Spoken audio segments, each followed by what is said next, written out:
Welcome to Kill the Cyclops Channel. Kali ini kita akan membahas tentang bahaya gula yang tak banyak diketahui oleh orang. Di luar konteks jahat dan bahaya, semua orang pasti suka yang namanya gula. Siapa sih yang tidak suka yang manis?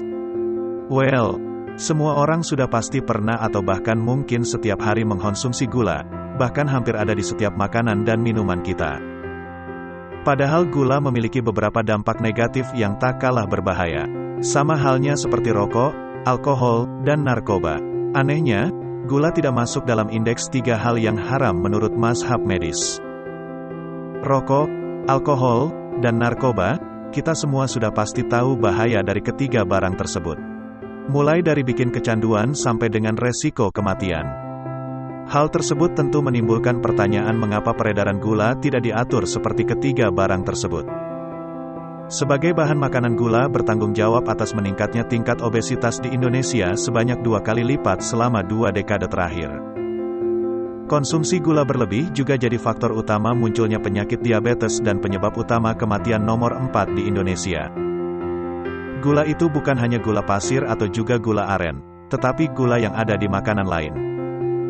Profesor di bidang nutrisi asal Brighton di tahun 1972, dia mendeskripsikan gula dengan 3 kata ini, pure, white, and deadly. Itu adalah judul buku yang membuat dia dihujat banyak ilmuwan di masanya karena dia berani mengungkap bahaya di balik gula. Pada waktu itu profesor itu bilang kayak gini, kalau misalnya efek gula yang sebenarnya terungkap, bahan itu bakal segera dilarang. Coba kamu perhatikan makanan dan minuman yang belakangan ini jadi tren dan jadi top search, entah di ojol atau dimanapun. Seperti boba, kopi, kroffel, dessert box, atau makanan dan minuman yang sering kamu lihat di minimarket. Hampir semuanya mengandung gula sebagai salah satu bahan utamanya. Dengan beberapa dampak buruk yang dijelaskan, kita kembali ke pertanyaan awal. Kenapa sih gula nggak dilarang atau dibatasi penggunaannya? Bahkan manusia saat ini sudah susah banget buat lepas dari gula. Apakah ada sesuatu di balik gula yang membuat kita kecanduan? Gula itu seperti silent killer yang bisa dibilang enak, tetapi menyimpan banyak cerita yang bisa jadi sebuah konspirasi. Kenapa disebut konspirasi? Kita bisa memulai dengan suatu pertanyaan. Kenapa sih ada orang yang menciptakan gula? Emang tubuh kita butuh gula? Jika kita kilas balik ke zaman dahulu, untuk bertahan hidup manusia itu makan dengan cara berburu dan meramu. Makanannya adalah sayur, daging-dagingan, atau buah-buahan. Hingga sampailah tahap di mana manusia itu bisa bercocok tanam. Dari situlah kita kemudian mengkonsumsi karbohidrat. Gula termasuk ke dalam jenis karbohidrat yang sebenarnya secara natural sudah ada dalam nasi, kentang, bahan buah-buahan. Jadi, gula itu bukan hanya gula pasir seperti yang disebutkan di atas. Badan kita akan mengubah karbohidrat menjadi glukosa yang akan jadi sumber energi. Jadi tubuh kita butuh gula dong? Well, iya dan tidak sebenarnya. Karena kalau membahas soal glukosa atau gula yang ada dalam tubuh, memang makanan yang kita makan akan diubah menjadi energi. Jika batas minimum dari gula yang manusia butuhkan sudah terpenuhi, apakah kita masih butuh gula tambahan? So, sebenarnya tubuh kita itu nggak butuh gula sama sekali.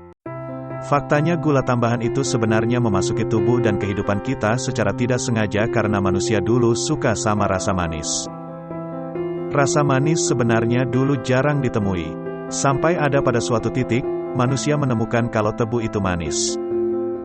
FYI aja, India tercatat menjadi negara pertama sebenarnya yang punya resep buat bikin gula 2500 tahun yang lalu. Resep itu akhirnya pelan-pelan menyebar ke wilayah Arab dan Mediterania karena wilayah itu dilakukan kolonialisme sama bangsa Eropa. Hingga bangsa Eropa juga membawa gula ke tempat asalnya. Di sanalah gula jadi barang yang bisa dibilang cukup langka, cukup mahal dan cuma bisa dibeli bangsawan dan orang kaya. Negara yang mempopulerkan industri gula itu adalah bangsa Portugis. Kemudian mereka sadar kalau tebu juga bisa ditanam di Brazil, wilayah kolonialisme mereka. Namun, demat gula yang sangat tinggi, membuat orang lokal tidak bisa menggarapnya sendiri. Datanglah 12 juta penduduk dari benua Afrika ke Brazil selama hampir 4 abad untuk menjadi pekerja pabrik gula. Sampai sekarang, Brazil masih menjadi raja dalam produksi gula. Hingga pada akhirnya masalah yang disebabkan gula mulai terungkap. Salah satu Presiden Amerika Serikat Eisenhower itu yang mengalami serangan jantung. Salah satu dokter kemudian menceritakan kepada publik tentang penyakit yang dialami presiden tersebut. Ia memberikan saran tentang bagaimana agar terhindar dari penyakit jantung, yaitu dengan berhenti merokok, kurangi lemak dan kolesterol. Saran itu dikutip dari penelitiannya Ancel Keys, seorang ahli nutrisi. Penelitian tersebut menjelaskan bahwa penyakit jantung disebabkan oleh lemak yang berubah jadi kolesterol, terus menumpuk di jantung, yang membuat jantung tersumbat sehingga berhenti memompa darah dan menyebabkan stroke. Mengetahui informasi tersebut, Presiden Eisenhower mengikuti saran dari dokter, namun akhirnya Presiden Eisenhower tetap meninggal di tahun 1969 karena penyakit jantung. Kejadian itu membuat banyak peneliti skeptis. Benar gak sih penyakit jantung disebabkan oleh lemak dan kolesterol? Hasil penelitian tersebut, ternyata makanan yang paling berkorelasi dengan kematian gara-gara penyakit jantung itu sebenarnya adalah gula, bukan makanan berlemak. Namun masalahnya jadi semakin pelik karena keberadaan di industri gula yang melibatkan jutaan tenaga kerja yang sudah bergantung dengan industri tersebut. Solusinya apa sih buat kita? Jadi, tubuh manusia memang memiliki kontrol untuk rasa kenyang. Namun konsumsi gula menyebabkan rasa kenyang menjadi tidak sensitif sehingga menimbulkan adiksi terhadap makanan manis. Yuval Noah Harari, ilmuwan terfavorit akhir-akhir ini, meneliti bahwa manusia hari ini mati bukan karena kelaparan tetapi karena kekenyangan dan obesitas. Melihat pernyataan tersebut, jika kita ingin hidup lebih sehat, salah satunya adalah dengan mengontrol konsumsi gula dari kesadaran masing-masing. Karena, ada baiknya kita juga harus berpikir lagi tentang masa depan. Melakukan pengecekan lagi terhadap paradigma kita tentang asupan yang kita makan, agar kita bisa lebih sehat.